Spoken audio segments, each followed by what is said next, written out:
5월은 우리 가정의 달입니다. 또 하나님께서 만들어주신 귀한 기관 가운데 두 가지가 있는데 그것은 가정과 교회입니다. 가정과 교회의 모습이 어떠하느냐가 그 시대의 영적인 지수를 드러낸다고 말할 수 있습니다. 특별히 우리가 날마다 우리의 가정을 또한 교회를 회복하기 위해 힘써야 되겠지만 가정의 달을 맞이해서 우리의 가정을 돌아보고 어떻게 회복해야 될 것인가 말씀 안에서 다시 우리의 믿음의 모습을 돌아볼 수 있는 저와 여러분들 되시기를 바랍니다. 오헬리의 작품 가운데 이런 이야기가 있습니다. 어떤 남자가 아내를 잃고 어린 딸과 함께 살고 있었는데 그 남자는 직장에 갔다 오면 혼자 신문만 보고 딸아이가 공부하다가 모르는 것이 있어서 물어보아도 잘 가르쳐 주지도 않고 함께 놀기를 원해도 재미있게 놀아주지도 않아서 외롭게 지내다가 나쁜 친구들을 만나 불량 소녀가 되었습니다. 그리고 그녀는 계속해서 엇나가 거리에 불량배로 살다가 이 세상을 떠나 천국 문 앞에 서게 되었습니다. 그때 천국 문 앞을 지키고 있던 베드로가 말하기를 너는 이곳에 들어올 수 없다라고 이야기하였습니다. 이때 예수님의 음성이 들리는데 아니다, 그 소녀를 들어오게 하여라. 그러나 너무 바쁘다는 이유로 자기 자녀를 돌보지 않은 그 아이의 아버지에게는 절대로 문을 열어주지 말고 지옥으로 보내라고 말씀했다고 합니다. 이 이야기는 성경의 교훈으로는 말할 수 없지만 우리에게 많은 교훈을 주고 있습니다. 우리 자녀들의 미래에 대한 상당한 책임이 바로 부모에게 있음을 분명히 보여주고 있습니다. 이 세상 교육기관은 네 곳이 있습니다. 가정과 교회와 학교와 사회입니다. 이 넷 중에서 가장 큰 영향을 주는, 우리 자녀들에게 큰 영향을 주는 교육기관은 어디일까요? 바로 가정이라는 것입니다. 어릴 때부터 가정에서 교육을 잘 받은 사람은 사회에 나가서도 인정받는 사람이 됩니다. 반면에 가정에서 부모의 사랑과 올바른 지도를 받지 못한 사람은 대부분 사회에서도 적응을 하지 못하고 불행한 인생을 살게 되는 것입니다. 어린이 주일을 맞이해서 우리는 어떻게 우리의 자녀들을 양육해야 되는지 말씀을 통해서 함께 은혜를 나누겠습니다. 첫 번째, 성경은 자녀들을 노엽게 하지 말라라고 우리에게 말씀해 주고 있습니다. 4절 말씀입니다. 또 아비들아 너희 자녀를 노엽게 하지 말고 오직 주의 교훈과 훈계로 양육하라. 우리가 자녀를 양육하게 될 때 자녀들을 노엽게 하지 말라고 말씀해 주고 있습니다. 이 본래적인 의미는 배가 항해를 하는데 바람을 없앤다라고 하는 의미에서 나왔습니다. 우리가 잘 알고 있듯이 옛날 배들은 동력으로 움직인 것이 아니라 바람을 이용하여서 앞으로 나아갔습니다. 그런데 우리가 자녀를 노엽게 하는 것은 무슨 의미냐? 우리 자녀들의 인생이 항해를 하는데 바람을 우리가 없애는 것과 같다고 하는 거예요. 길을 꺾어버리고 용기를 꺾어버리는 것과 같다고 하는 것입니다. 지나치게 자녀를 징계하거나 그르치게 자녀를 징계해서 만약 자녀의 마음속에 분노를 축적시킨다면 자녀는 나중에 기가 꺾이게 되는 것입니다. 그래서 나중에는 더 이상 항해할 수 없는 배처럼 인생을 살아갈 수 있는 용기를 상실하게 된다는 것입니다. 자포자기하게 되는 것이죠. 모든 의욕을 상실하게 되는 것입니다. 결과적으로 사회에 나쁜 영향을 미치게 되는 것입니다. 그 대표적인 예가 히틀러입니다. 히틀러는 독일과 접경 지역인 오스트리아의 브라우나우 아민이라는 마을에서 출생했는데 그 당시 독일은 오스트리아의 통치하에 있었습니다. 그 마을에는 나폴레옹의 항거한 플렘이라는 애국자를 기념하는 기념비가 세워져 있었기 때문에 히틀러는 매일 그 기념비를 보면서 애국에 대한 꿈을 키워 나갔습니다. 그런데 그의 아버지는 매일 술이나 마시면서 어머니를 구타하는 실업자였습니다. 히틀러는 매일 아무런 이유도 없이 아버지로부터 매를 맞았습니다. 그러면서 히틀러의 마음속에는 사람에 대한 증오와 살인 충동이 자리 잡기 시작했습니다. 그런데 그의 어머니는 너무도 정말로 훌륭한 여인이었습니다. 어머니는 아들 히틀러를 무척 사랑했고 아들을 위한 일이라면 헌신적이었습니다. 그래서 그의 마음속에는 어머니로부터 받은 사랑과 꿈이 자리를 잡게 되었다고 합니다. 미국의 정신분석학자인 에릭슨은 말하기를 히틀러 그는 아버지로부터는 증오와 미움의 유산을, 어머니로부터는 사랑과 초인적인 꿈의 환상을 받았다라고 평가했습니다. 그런데 히틀러의 마음에 있는 이 미움과 사랑이 조화를 이루지 못했습니다. 그 현상이 히틀러에게서 발작 증서로 나타났습니다. 그래서 수백만의 사람을 학살하였고 그로 인해 유럽 전역은 잿더미가 되고 말았습니다. 이처럼 부모의 잘못된 자녀 교육이 자녀가 성장했을 때 어떠한 영향을 미치는지 히틀러가 우리에게 예를 보여주고 있는 것입니다. 만약 히틀러가 아버지로부터 관심과 사랑으로 훈육을 받았더라면 유럽, 아니 전 세계가 제2차 세계대전이라고 하는 불행을 겪지 않았을지도 모르는 것입니다. 자녀를 키우는 부모로서 우리는 정말로 조심해야 합니다. 자녀들은 우리의 소유물이 아닙니다. 나이가 어리다고 해서 우리가 마음대로 할 수 있는 존재가 아니라는 것입니다. 지금은 자녀들이 어리고 어리숙해 보일지라도 우리의 자녀들은 누구의 소유인가요? 여호와의 기업이라고 말씀해 주고 있습니다. 하나님의 소유입니다. 또한 내일의 주인공이라고 하는 사실을 우리가 다시 한번 알아야 하는 거예요.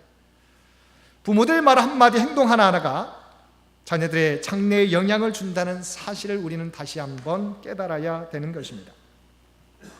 그러므로 우리들은 부모이기에 마음대로 할 수 있다라고 생각하지 않고 도리어 자녀들 안에 있는 가능성을 발견하도록 도와주는 조력자의 역할을 해야 할 줄로 믿습니다.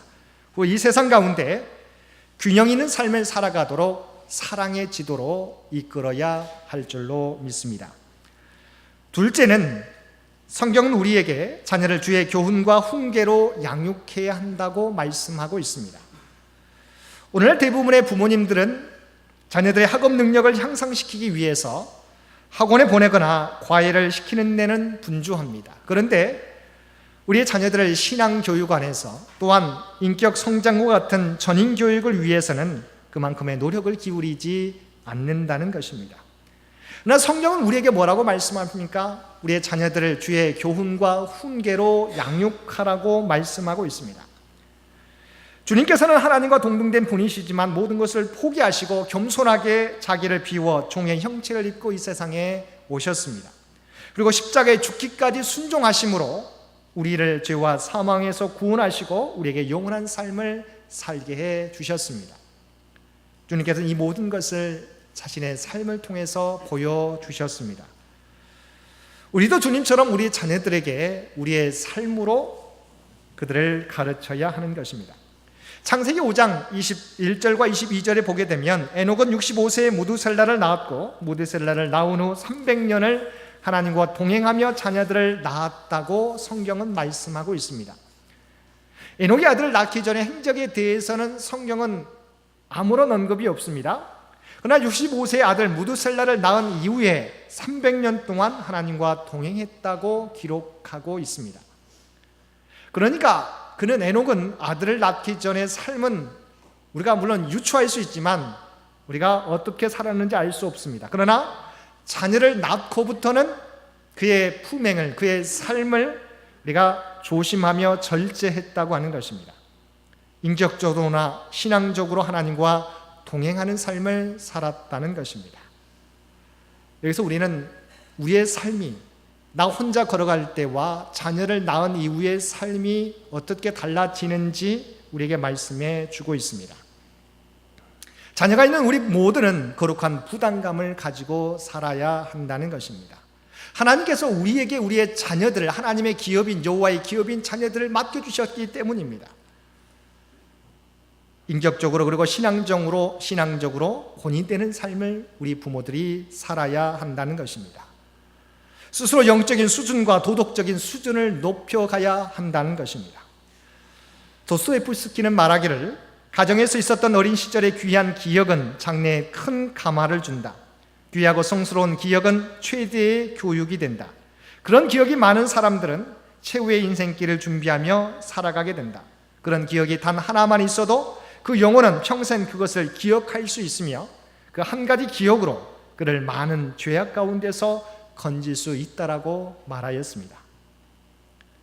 사랑하는 성도 여러분, 하나님께서 저와 여러분에게 여호와의 기업인 자녀들을 맡겨주셨습니다. 우리는 그 자녀들에게 거룩한 기억들을 남겨주어야 할 것입니다.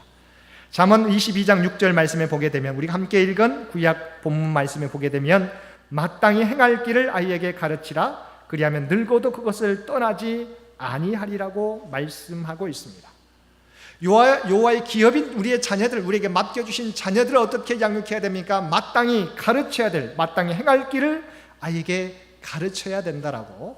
또한 우리가 함께 읽은 에베소서 6장 4절 본문에는 주의 교훈으로 가르쳐야 된다라고 말씀하고 있습니다.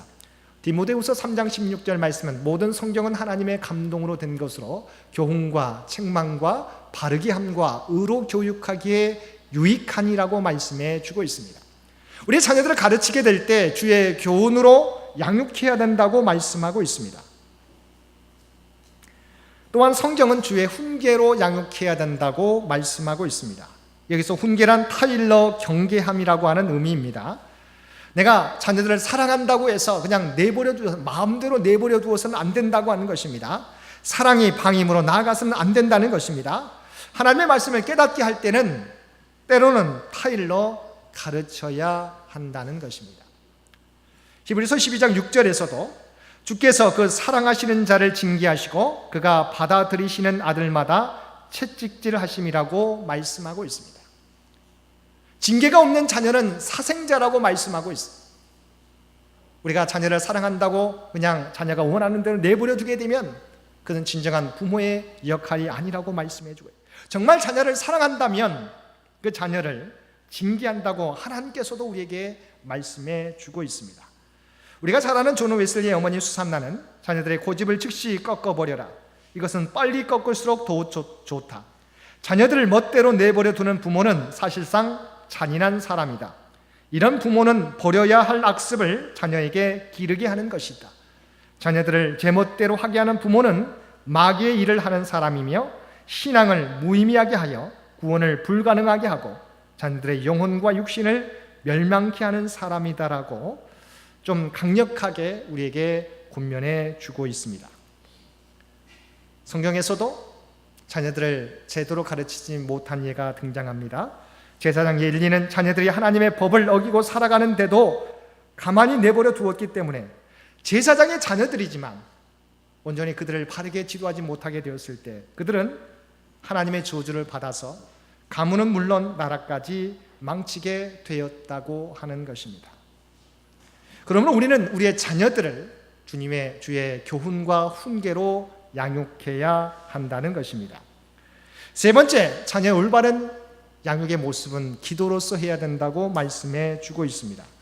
모세의 어머니 요게벳, 사무엘의 어머니 한나, 디모데의 어머니 유니게는 기도로서 자녀를 키웠습니다.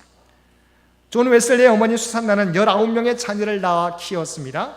그녀는 그 많은 자녀들을 위하여 일일이 손을 붙잡고 기도하며 재웠다고 합니다. 그리고 그녀는 하루에 3차례나 정해놓고 기도했습니다. 또한 자녀가 말을 시작하기 시작하면서부터 그는 주의 기도를 먼저 가르쳐 주었습니다. 신앙교육은 어려서부터 우리가 본을 보여주며 해야 하는 것이죠.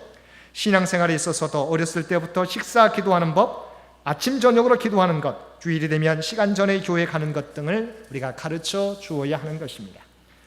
이것이 습관이 되고 생활이 되어야 그 사람의 신앙이 건전한 믿음의 터전 위에 서게 되는 것입니다. 부모님들은 집에서도 성경을 읽고 기도하는 모습을 보여주어야 합니다. 경건한 신앙의 생활의 모습을 우리 자녀들에게 보여주어야 합니다. 진정한 교육은 말로서 가르치는 것이 아니라 행동으로 보여주는 것입니다.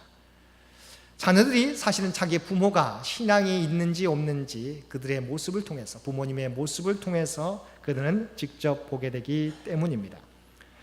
주 70년에 예루살렘이 함락될 때 벤 자이카라고 하는 유대인 랍비가 로마의 웨스파샨 장군을 찾아가서 나라가 멸망하는데도 불구하고 한 도시만은 남겨달라고 예언하였습니다. 그 도시는 교육의 도시 아브레였습니다. 성전이 불타고 성벽이 무너지고 주권을 송두리째 빼앗긴다 하더라도 신앙 교육이 계속되는 한 민족은 그대로 남고 하나님의 계시는 계속된다는 생각을 그 랍비는 가지고 있었기 때문입니다. 이것은 2000년이 지난 지금 우리 모두에게도 큰 교훈을 남겨주고 있습니다. 위대한 로마 제국은 유데아 카푸타라고 하는, 유대인을 잡았다라고 하는 승전 기념주화를 만들고 축제를 열고 문화와 예술을 꽃피우고 세계의 그 위용을 자랑하였지만 결국 이 지구상에서 쇠퇴할 수밖에 없었습니다. 그러나 유대민족은 숱한 박해와 핍박 가운데서도 신앙 교육을 통하여 세계 가운데서 영향력 있는 민족으로 아직까지 남아 있는 것입니다. 이 사회와 민족이 살려면 우리는 무엇보다도 자녀들에 대한 철저한 신앙 교육이 있어야 합니다. 자녀를 위한 부모님의 간절한 기도는 자녀들을 훌륭한 사람들이 되게 하여 마침내 이 사회와 이 역사를 밝게 만들게 될 것입니다. 사랑하는 성도 여러분, 우리는 우리의 가정을 신앙의 가정으로 만들어서 우리 자녀들을 미래 역사의 주인공으로 우리가 양육시켜 가야 할 것입니다. 신앙의 가정은 우리 부모님들이 먼저 하나님의 말씀과 기도로 경건한 삶을 살아가야 하는 것입니다. 또한 우리는 하나님이 선물로 주신 자녀들을 신앙으로 양육하여 한 사람도 실족하지 않도록 키워내야 합니다. 이를 위해서 먼저 저와 여러분이 신앙의 본을 보여주고 그들을 위해서 기도하며 살아가야 되는 것입니다.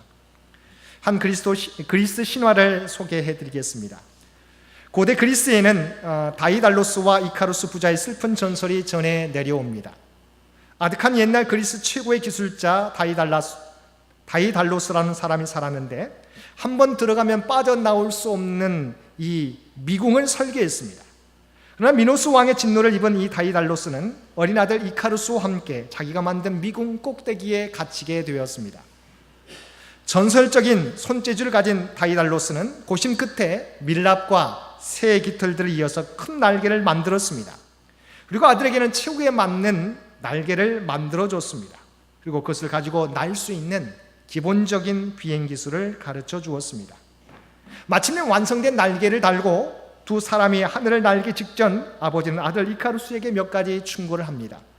너무 낮게 날면 날개 깃털이 바다에 젖어 빠질 것이고 너무 높이 날면 날개의 밀랍이 태양열에 녹아버릴 것이니 적당한 높이로 날라는 경고였습니다. 그러나 슬프게도 어린 아들은 결국 아버지의 경고에도 불구하고 흥분하여 태양에 너무 가깝게 접근하다가 날개의 밀랍이 녹아내리기 시작했고 얼마 후 소녀는 까마득한 높이에서 바다로 추락해 죽게 되었습니다. 우리는 우리 자녀들에게 세상을 날 수 있는 날개를 달아주는 일에는 힘쓰지만 그 날개를 달고 어디로 날아야 하는지, 왜 날아야 하는지, 그리고 자신이 가진 날개의 힘을 어떻게 절제해야 되는지 제대로 가르쳐주지 못하고 있습니다. 우리 자녀들이 이 세상에서 추락하지 않고 아름답게 비행하며 살아갈 수 있도록 인도하는 길은 주의 교훈과 훈계로, 말씀과 기도로 양육하는 것입니다. 사랑하는 창현의 가족 여러분, 사랑하는 우리의 자녀들, 우리의 손자, 손녀들을 우리가 평생 책임질 수 없습니다. 그러나 우리가 주의 말씀을 그들 가운데 심어주게 될 때 하나님의 말씀이 그들의 삶을 가장 복된 길로, 선한 길로 인도해 줄 것입니다. 여러분, 다시 한번 어린이 주일을 맞이해서 우리의 자녀는 여호와의 주신 기업이라고 우리에게 말씀해 주고 있습니다. 우리에게 맡겨주셨습니다. 우리에게 맡겨주신 귀한 영혼들, 말씀 앞으로 인도하게 힘쓰며 살아가는 저와 여러분 되시기를 바랍니다. 지금까지 말씀으로 양육해 오신 줄로 믿습니다. 지금까지 기도로서 양육해 오신 줄로 믿습니다. 우리에게 그들에게 물려줄 수 있는 가장 복된 유산은 물질보다도 말씀의 유산, 믿음의 유산, 신앙의 유산, 기도의 유산인 것을 기억하시고 우리 자녀들에게 이 정말 귀한 유산을 물려주기 위해서 계속해서 기도하시며 힘쓰시는 우리 장인의 모든 가족들 되실 수 있게 되기를 주님의 이름으로 간절히 축원드립니다. 함께 기도드리겠습니다. 사랑하는 이가 충만하신 아버지 하나님, 어린이 주일을 맞이하여 부모의 역할이, 부모의 책임이 무엇인지 다시 한번 깨닫게 해주시니 진심으로 감사드립니다. 우리에게 맡겨주신 여호와의 기업, 오직 주의 교훈과 훈계로 양육하는, 말씀과 기도로 양육하는 신앙의 유산을 그들에게 물려줄 수 있는 우리 모두가 되게 하여 주옵소서. 이 모든 말씀 우리를 구원하여 주신 예수님의 이름으로 간절히 기도드리옵나이다. 아멘.